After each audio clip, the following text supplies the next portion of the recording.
ரிஷபராசி அன்பர்கள் அனைவருக்கும் வணக்கங்க. இன்றைய பதிவுல ரிஷபராசி அன்பர்களுக்கு பணவரவு அதிகமா இருக்கணும். வாழ்க்கையில இருக்க கடன் பிரச்சனைகள் எல்லாமே தீர்ந்து வாழ்க்கையில சிறப்பா இருக்கணும் அப்படின்றதுக்காக தான் இந்த பதிவு. இது ரொம்பவே பயனுள்ள தகவல். ரொம்ப ரொம்ப யூஸ்ஃபுல்லா இருக்கும். வீடியோவை ஸ்கிப் பண்ணாம முழுமையா பாருங்க. ரிஷபம் அப்படின்னாலே ஒரு நிலத்திற்குரிய ராசி.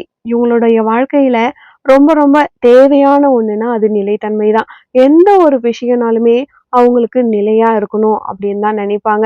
ரிஷபம் அப்படிங்கிறது ஒரு பாறைய போல. பொதுவா நம்பிக்கை அதிகமாகவே இருக்கும். ஒரு முறை வேறு ஊன்றி இறங்கிட்டாங்க அப்படின்னா அவங்களால அசைக்கவே முடியாத அளவுக்கு வலிமை கொண்டவங்களாகவே இருப்பாங்க. இந்த ரிஷப ராசிக்காரங்க ரொம்ப பொறுமையோடு நடந்துப்பாங்க. ஒரு உணர்ச்சி வசத்துல சிக்கிட்டாங்க அப்படின்னாலுமே அவங்களுடைய உணர்வு மூலமா அவங்கள நம்ம கீழ தள்ளிடலாம். அந்த அளவுக்கு எல்லாரையுமே ரொம்ப கண்மூடித்தனமா நம்பி வாழ்க்கையில ஏமாந்துடுறாங்க. ரொம்ப ஒழுக்கம் இவங்க கிட்ட அதிகமாகவே காணப்படுது. ஆனா இவங்களை ஒருத்தவங்க மேல நம்பிக்கை வந்துருச்சு அப்படின்னா அவங்களுக்காக இவங்கள முழுமையா அர்ப்பணிச்சுக்கிறீங்க. அதுதான் நீங்க பண்ற தவறு. யாரையும் முழுமையா நீங்க நம்பவே கூடாது. ஏன்னா உங்கள சில பேர் ஈஸியா ஏமாத்திட்டு ரொம்பவே கஷ்டப்படுத்திட்டு போயிடுவாங்க. உலகத்துல ரொம்ப ரொம்ப எளிமையான ஒண்ணுன்னா உண்மையா இருக்கிறது. வேலையில நமக்கு எப்பொழுதுமே ஒருத்தவங்க சாதகமா இருக்காங்கன்னு அவங்கள முழுமையா நம்புறது.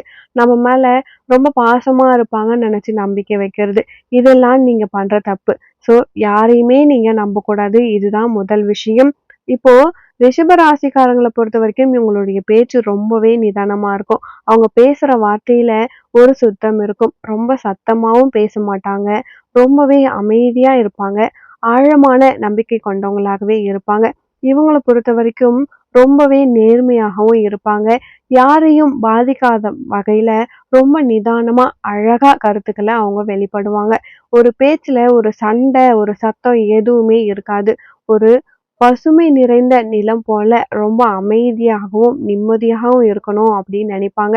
இவங்கள பொறுத்தவரைக்கும் இவங்க ரொம்பவே ஆழமானவங்களா இருப்பாங்க. யாரையும் எதிர்த்தெரிஞ்சு பேசிடவே மாட்டாங்க. அந்த வகையில இருக்கிறவங்க வாழ்க்கை ரொம்ப சிறப்பா இருக்கணும் இல்லைங்களா? பணவரவும் அதிகமா இருக்கணும். எல்லா கஷ்டங்களும் தீரணும் அப்படிங்கிறதுக்காக தான் இந்த பதிவு. வாங்க இப்போ வீடியோக்குள்ள போகலாம். வருமானம் அதிகரிக்கணும். ஒரு நீங்க ரொம்ப பண கஷ்டத்துல இருக்கீங்க. கடன் ரொம்பவே மூச்சு வாங்குதா? தினமும் வருமானம் குறைஞ்சிருச்சுன்னு மனசுல ரொம்பவே கஷ்டப்படுறீங்க. அப்படிதானே? இந்த பதிவு உங்க வாழ்க்கையே மாற்ற போற பதிவுங்க. பணம் கொட்டோ கொட்டுன்னு வரணும். கடன் எதுவுமே இல்லாம ஸ்மூத்தா ஒரு வாழ்க்கையை ஓட்டணும். இதே 7 நாள்ல உங்களுடைய சூழ்நிலை எல்லாமே புரட்டி போடுற மாதிரி ஒரு அற்புதமான ஒரு வழிமுறை. இதெல்லாம் ஒரு பேச்சுக்காக நான் சொல்லலைங்க. இது நம்பிக்கையால ஒரு சின்ன சின்ன மாற்றங்களால உங்களுடைய மனசுல இருக்கக்கூடிய கஷ்டங்கள் எல்லாமே தீர்ந்து உங்க மன உறுதியால நடக்கக்கூடிய சில விஷயம்தான். இப்போ பேச போறது என்னன்னா, உங்களுக்கு பணம் அதிகரிக்கணும். உங்க வாழ்க்கையில நிறைய பிரச்சனை இருக்கு அப்படின்னா கூட, நீங்க இத நம்பிக்கையோட, முழு மனசோட செய்யறீங்க அப்படின்னா, எந்த தடையுமே உங்களுடைய பண வரவ தடுக்கவே முடியாதுங்க. இப்போ இந்த பதிவுக்குள்ள போகலாம் வாங்க. உங்களுடைய அதிர்ஷ்ட சக்தி அதிகமாக்கணும் அப்படின்னா, ஒரு முடிவு எடுக்கிறதுக்கு முன்னாடி வேலைக்கு ஒரு போட்டிக்கு போறீங்க அப்படின்னா கூட அதுல ஜெயிக்கணும் அப்படின்னு நீங்க நினைப்பீங்க. ஆனா ஒரு விஷயம், இந்த ஆவல் உங்களுடைய நல்ல வழியில போனா மட்டும்தான் உங்களால பணம் சம்பாதிக்க முடியும். அதுக்காக தான் இந்த 7 நாள் விஷயம். இத ஒரு நம்பிக்கையோட நீங்க பண்ணும் பொழுது ஒவ்வொரு நாளுமே உங்களுக்கு சக்தி கூடிக்கிட்டே போகும். அப்போ உங்களுடைய பொருளாதாரம் கண்டிப்பா ஒரு அபரிவிதமான வளர்ச்சியை ஏற்படுத்தும். இதுல முதல் நாள் நீங்க புதன்கிழமையில தொடங்குறது ரொம்பவே சிறப்பா இருக்கும். ஏன்னா 3வது நாள் வெள்ளிக்கிழமை வரும். இப்போ முதல் நாள் காலையில நீங்க 5:30 மணிக்கு எழுந்திருச்சுக்கணும். ஃப்ரெஷ் அப் ஆயிட்டு ஒரு டம்ளர்ல தண்ணி வச்சுக்கோங்க. அதுல ஒரு வெள்ளி நாணயம் இருந்தா போட்டுக்கலாம். என்கிட்ட இல்ல அப்படின்னா ரூ. 1 நாணயம் போட்டுக்கோங்க. எப்பயுமே ரூ. 1 அப்படிங்கிறது மகாலட்சுமி தாயாருக்கு உகந்தது. நீங்க அந்த ரூ. 1 நாணயத்த அந்த 1 டம்ளர் தண்ணி கிளாஸ்ல நீங்க போட்டுட்டு, ஓம் ஸ்ரீ மகாலட்சுமி தாயே நமக அப்படின்னு 11 முறை நீங்க சொல்லணும். அந்த ஆழ்ந்த கம்பீரமான ஒலி நம்மள சுத்தி இருக்கக்கூடிய சக்தியை அதிகரிக்கும். அந்த தண்ணீர நீங்க எடுத்துட்டு போயிட்டு வாசல்ல சுத்தம் செய்யணும். அதாவது நீங்க 11 முறை ஓம் மகாலட்சுமியே நமக அப்படின்னு சொல்லி அந்த தண்ணிய எடுத்துட்டு போயிட்டு உங்களுடைய வாசல்ல நீங்க சுத்தம் செஞ்சா போதும். இதுதான் முதல் நாள் நீங்க பண்ண வேண்டியது.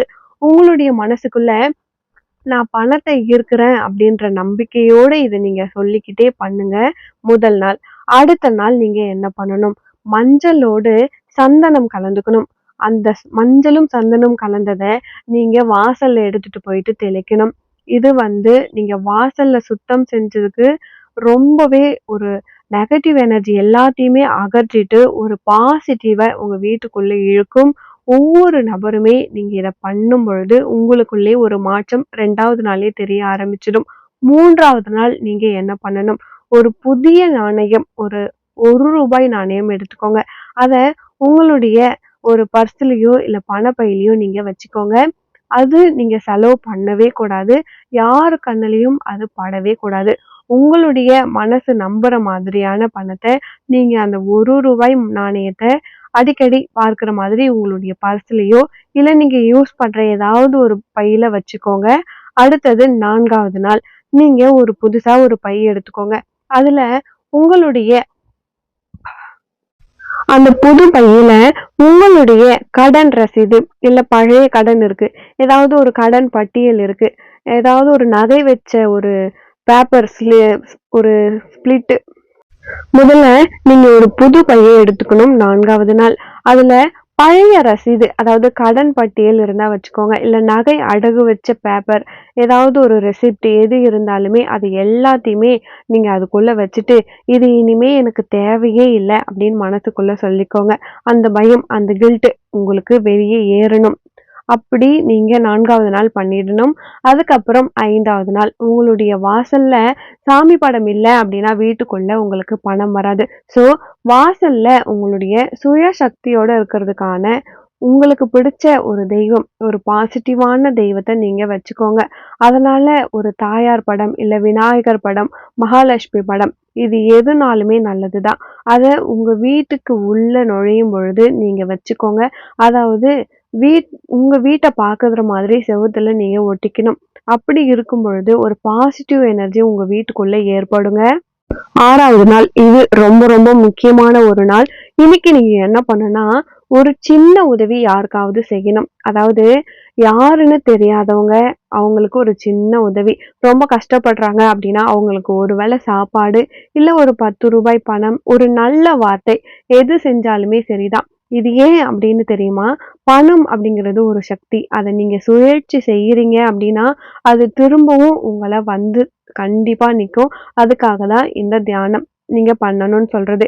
7வது நாள் நீங்க 1 மணி நேரம் அமைதியா உட்கார்ந்து உங்களுடைய ஆசைய நீங்க மனசுக்குள்ள விஷுவலைஸ் பண்ணணும். அதாவது கனவு போல இல்லாம அது உண்மை போல நீங்க மனசுல பதிய வைக்கணும். பணம் வந்துடுச்சுன்னா நீங்க என்ன பண்ணுவீங்க?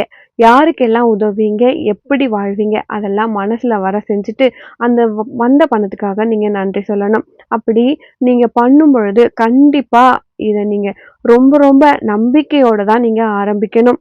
இந்த மாரி விஷயத்த நீங்க பயன்படுத்தி நீங்க நன்மை பெற்றிருக்கீங்களா? அப்படின்னு கேட்டீங்கன்னா, கண்டிப்பா நன்மை பெற்றிருக்காங்க. நான் மட்டும் இல்லங்க, சுத்தி இருக்கவங்க கூட. ஒருத்தவங்க ஒரு பிரைவேட் வேலையில தான் வேலை செஞ்சுக்கிட்டு இருந்தாங்க. மதிய சாப்பாடுக்கு காசு இல்லாத நெலைம. அவங்க 7 நாள் இத நம்பி முழுமையா பண்ணிக்கிட்டு இருந்தாங்க. ஒவ்வொரு நாளுமே அவங்க ஃப்ரெஷ்ஷா ஃபீல் பண்ணாங்க. இப்படி பண்ணும்பொழுது அவங்களுக்கு ஒரு ஃபோன் இத மாதிரி 18,000த்துல ஒரு வேலை இருக்கு வரீங்களா? அப்படின்னு சொல்லிட்டு கேட்டாங்க. விட்டா சரிதான் அப்படின்னு சொல்லிட்டு, அந்த ரூ. 10,000 வேலையிலிருந்து அவங்க ரூ. 18,000 வேலைக்கு 4வது நாளே கிட்டத்தட்ட 7 நாள் முடிவதற்குள்ளயே அவங்களுக்கு ஒரு ரிசல்ட் கிடைச்சது. இதிலிருந்து அவங்க ரொம்பவே சந்தோஷமாயிட்டாங்க. இந்த 7 நாள் பரிகாரம் அவங்க வாழ்க்கையே மாத்திருச்சு அப்படின்னு தான் சொல்லணும். நீங்களுமே இது முழு மனசோட தான் பண்ணணும். இத எடுத்தோம், கவுத்தோம் அப்படின்லாம் பண்ணிடக்கூடாது. முழு மனசோட நீங்க பண்ணும் பொழுது தான் அதுக்கான முழு பலனுமே உங்க கை மீது கிடைக்கும். இது யாருக்காகவோ இல்லங்க. உங்க வாழ்க்கைய விட்டு நீங்க பார்க்குறதுனால தான். இந்த பதிவு உங்க முன்னாடி வந்து உங்க நம்பிக்கைய அதிகரிச்சிருக்கு. இந்த விஷயத்த நீங்க பின்பற்றீங்க அப்டின்னா, அந்த சக்தி உங்கள தவிர்த்து போகவே முடியாது. பணம் வரணும், வரல அப்படின்னு நீங்க நிம்மதியா இருக்கணுமா, 7 நாள் வழிமுறைய நீங்க பயன்படுத்துங்க. இது ஒரு கருவி மாதிரி. நீங்க ஒரு நாளுக்கு நம்பிக்கை விதைச்சிட்டீங்க அப்டின்னா, வருஷத்துக்குமே பணம் மரமா நிச்சயம் வளருங்க. நாளைய வாழ்க்கைய இன்றையே உங்களுக்கு சொல்லிடும். அந்த மாதிரி ஒரு பவர்ஃபுல்லான ஒரு நம்பிக்கை மிகுந்த ஒரு பரிகாரம் தான் இந்த ஒரு சக்தி வாய்ந்த பரிகாரம்.